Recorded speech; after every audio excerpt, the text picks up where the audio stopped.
Hi hello ನಮಸ್ತೆ. ನಿಮ್ಮೆಲ್ಲರನ್ನೂ ನನ್ನ ತರಕಾರಿ ತೋಟಕ್ಕೆ ಸ್ವಾಗತಿಸ್ತಾ ಇದ್ದೀನಿ. ಇವತ್ತು ನಾನು ಈ ವಿಡಿಯೋನಲ್ಲಿ ಬದನೆಕಾಯಿ ಗಿಡವನ್ನು ತಾರಸಿನಲ್ಲಿ ಹೇಗೆ ಬೆಳೆಸಬಹುದು, ಯಾವ ಗೊಬ್ಬರ ಹಾಕಬೇಕು, ಎಷ್ಟು ನೀರು ಕೊಡಬೇಕು, ಯಾವ ತರಹದ ಮಣ್ಣಿನಲ್ಲಿ ಗಿಡವನ್ನು ನೆಡಬೇಕು ಅನ್ನೋದ್ರ ಬಗ್ಗೆ ನಾನು ಮಾಹಿತಿಯನ್ನು ಕೊಡ್ತೀನಿ. ನೋಡಿ, ಇದು ನಾನು ತಾರಸಿನಲ್ಲಿ ಬೆಳೆಸ್ತಾ ಇರುವಂತಹ ಬದನೆ ಗಿಡಗಳು.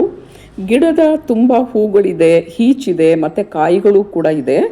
ಇದನ್ನು ನಾನು ಬೆಳೆಸೋದಕ್ಕೆ ಏನು ಕೇರ್ ತಗೊಂಡೆ ಅನ್ನೋದನ್ನು ತಿಳಿಸ್ತೀನಿ. ಈ ಗಿಡವನ್ನು ಕಂಟೈನರ್ಗಳಲ್ಲಿ ಬೆಳೆಸೋದು ಬಹಳ ಸುಲಭ. ಅಲ್ಲದೇ ಈ ಗಿಡವನ್ನು ಗ್ರೋ ಬ್ಯಾಗ್ ಅಥವಾ ಪಾಟ್ಗಳಲ್ಲಿಯೂ ಕೂಡ ನಾವು ಬೆಳೆಸಬಹುದು. ಮೊದಲನೇದಾಗಿ ಬದನೆಕಾಯಿ ಬೀಜಗಳನ್ನು ಮಣ್ಣಿನಲ್ಲಿ ಬಿತ್ತನೆ ಮಾಡಬೇಕು. ಬೀಜಗಳನ್ನು ಮಣ್ಣಿಗೆ ಹಾಕಬೇಕಾದ್ರೆ 30% ಗಾರ್ಡನ್ ಸಾಯಿಲನ್ನು, 40% ವರ್ಮಿ ಕಾಂಪೋಸ್ಟನ್ನು, 30% ಕೋಕೋಪೀಟ್ ಅಥವಾ ಮರಳನ್ನು ಹಾಕಬೇಕು. ಅಂದರೆ ಬೀಜವನ್ನು ಬಿತ್ತನೆ ಮಾಡಬೇಕಾದ್ರೆ ಹೆಚ್ಚು ಗೊಬ್ಬರವನ್ನು ಮಣ್ಣಿಗೆ ಸೇರಿಸಬೇಕು. ಸಾಮಾನ್ಯವಾಗಿ ಬೀಜಗಳು 15ರಿಂದ 20 ದಿನಗಳಲ್ಲಿ ಜರ್ಮಿನೇಟ್ ಆಗುತ್ತೆ. ಆಗ ಸುಮಾರು ಗಿಡದಲ್ಲಿ 3ರಿಂದ 4 ಎಲೆಗಳು ಬಂದಿರುತ್ತೆ. ಆಗ ಗಿಡವನ್ನು ಸ್ವಲ್ಪ ದೊಡ್ಡ ಕಂಟೈನರ್ಗೆ ಟ್ರಾನ್ಸ್ಫರ್ ಮಾಡಬೇಕಾಗತ್ತೆ. ಕಂಟೈನರ್ ಅಥವಾ ಗ್ರೋ ಬ್ಯಾಗು ಸ್ವಲ್ಪ ದೊಡ್ಡದಾಗಿರಬೇಕು. ಎಟ್ಲೀಸ್ಟ್ ಅಂದ್ರೂ ಅದು 15 ಇಂಚುಗಳಷ್ಟು ದೊಡ್ಡದಾಗಿದ್ದರೆ ಒಳ್ಳೆಯದು. ಯಾಕಂತ ಹೇಳಿದ್ರೆ ಗಿಡದ ಬೇರುಗಳು ಸ್ವಲ್ಪ ಡೀಪಾಗಿ ಬೆಳೆಯುತ್ತೆ. ಅಲ್ಲದೇ ಕಂಟೈನರ್ಗಳಲ್ಲಿ ನೀರು ಸರಾಗವಾಗಿ ಹೋಗೋ ಹಾಗೆ ಪಾಟಿಂಗ್ ಮಿಕ್ಸನ್ನು ಹಾಕಬೇಕಾಗತ್ತೆ. ಅಂದರೆ 40% ಮಣ್ಣು, 40% ಗೊಬ್ಬರವನ್ನು, 20% ಮರಳು ಅಥವಾ ಕೋಕೋಪೀಟನ್ನು, ಇದರ ಜೊತೆಗೆ ಸ್ವಲ್ಪ ನೀಮ್ ಕೇಕ್ ಪೌಡರನ್ನು ಮಿಕ್ಸ್ ಮಾಡಿದ್ರೆ ಒಳ್ಳೆಯದು. ಯಾಕಂದರೆ ಇದು ಆ್ಯಂಟಿ ಫಂಗಲ್ ಆಗಿ ಕೆಲಸವನ್ನು ಮಾಡುತ್ತೆ.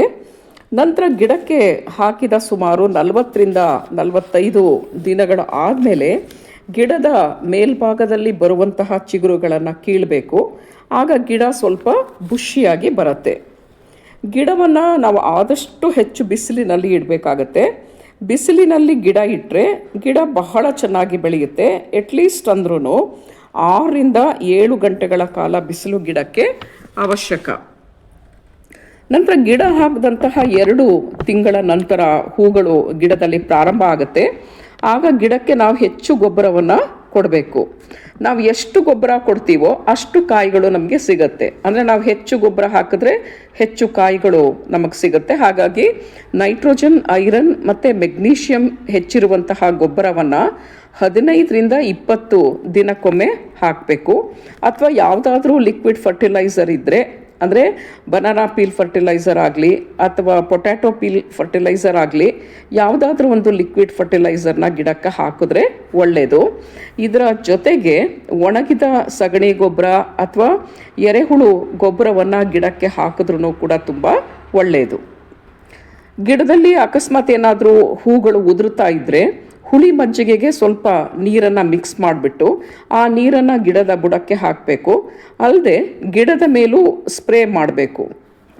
ಈ ಗಿಡ ಸುಮಾರು 110ರಿಂದ 120 ದಿನಗಳಲ್ಲಿ ಕೊಯ್ಲಿಗೆ ಬರುತ್ತೆ.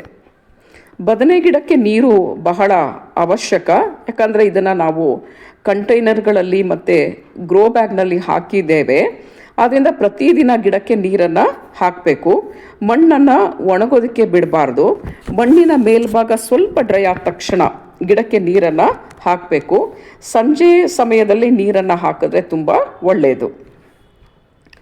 ಸಾಮಾನ್ಯವಾಗಿ ಬದನೆ ಗಿಡಕ್ಕೆ ಮಿಲಿಬಗ್ಸ್, ವೈಟ್ ಫ್ಲೈಸ್, ಅಫಿಡ್ಸ್ಗಳಂತಹ ಹುಳುಗಳ ಕಾಟ ಇರುತ್ತೆ. ಆಗ 30 ml ಬೇವಿನೆಣ್ಣೆ, 20 ml ಲಿಕ್ವಿಡ್ ಸೋಪನ್ನು, 1 ಸ್ಪೂನ್ ಚಿಲ್ಲಿ ಪೌಡರನ್ನು 1 ಲೀಟ್ರ್ ನೀರಿನಲ್ಲಿ ಮಿಕ್ಸ್ ಮಾಡಿಬಿಟ್ಟು ಗಿಡಕ್ಕೆ ಸ್ಪ್ರೇ ಮಾಡಿದ್ರೆ ಹುಳುಗಳ ಕಾಟವನ್ನು ಸ್ವಲ್ಪ ಅವಾಯ್ಡ್ ಮಾಡಬಹುದು. ನಂತರ ಗಿಡದ ಬುಡವನ್ನು ನಾವು ಮಲ್ಚಿಂಗ್ ಮಾಡಬೇಕು. ಅಂದರೆ ನಾನು ಸಾಮಾನ್ಯವಾಗಿ ತೆಂಗಿನ ನಾರನ್ನು ಬುಡಕ್ಕೆ ಹಾಕಿರ್ತೀನಿ. ಯಾಕೆ ಅಂದರೆ ಇದರಿಂದ ನೀರು ಆವಿಯಾಗೋದನ್ನು ತಪ್ಪಿಸ್ಕೊಳ್ಬೋದು. ಅಲ್ಲದೇ ಗಿಡದ ಬುಡದಲ್ಲಿ ಕಳೆಗಳು ಹೆಚ್ಚು ಬರೋದಿಲ್ಲ. ಈ ತರಹ ಸಿಂಪಲ್ ಕೇರ್ ತೆಗೆದುಕೊಂಡ್ರೆ ಸಾಕು, ನಮಗೆ ಬೇಕಾದಂತಹ ತರಕಾರಿಗಳನ್ನು ನಾವೇ ಬೆಳೆದುಕೊಳ್ಬಹುದು. Thanks for watching. Happy vegetable gardening.